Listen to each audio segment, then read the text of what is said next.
I then decided to come back as a solo artist in '91 with an album that was called Don't Worry. I think some of you may remember Don't Worry if you hear it.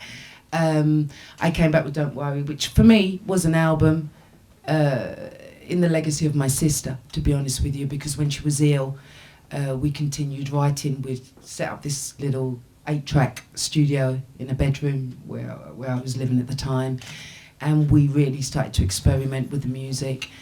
And I recorded and released the solo album Don't Worry, which was very good, big hit for me, and for my sister as well, really. And then I went on to the second album, which was called Breakaway. This was a different album for me because on the first album I was kind of left to my own devices, which is a great place to be.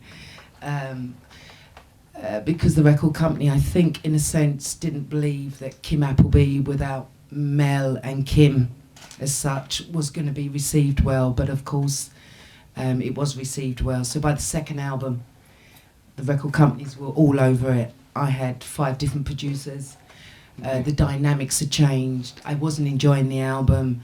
I ended up with a mishmash of an album, to be honest with you, because the more producers you get on an album, the more complicated the whole thing becomes, and there's no continuity that runs through the album.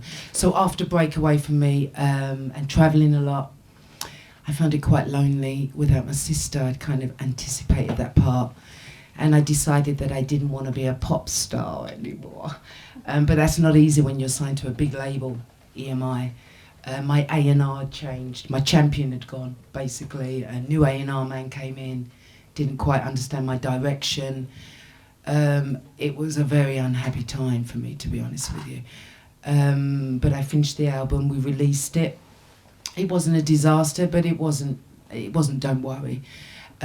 I decided that I needed to step back, and I couldn't do that while I was signed to a major label because there's no time.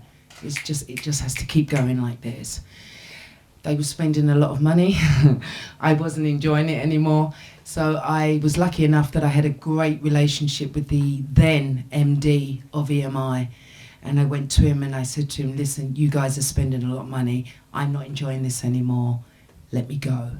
So they had just bought Chrysalis at that time and they wanted to move me over to Chrysalis, but I thought that they were just moving the problem to another area, which meant I would have ended up with another A&R man that knew nothing about me, that didn't really understand me, and blah, blah, blah, blah. And to cut a long story short, I was free!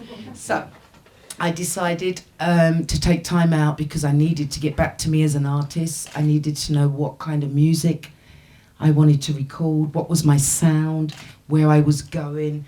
And again, that's impossible to do when you're signed to a major label because there is no time. I took a long time out that turned into like 10 years. But in that time I had a great time because it meant that I could explore the creative side, which I discovered is where I'm really, really happy, which is basically in the studio writing, not for myself, but for other people.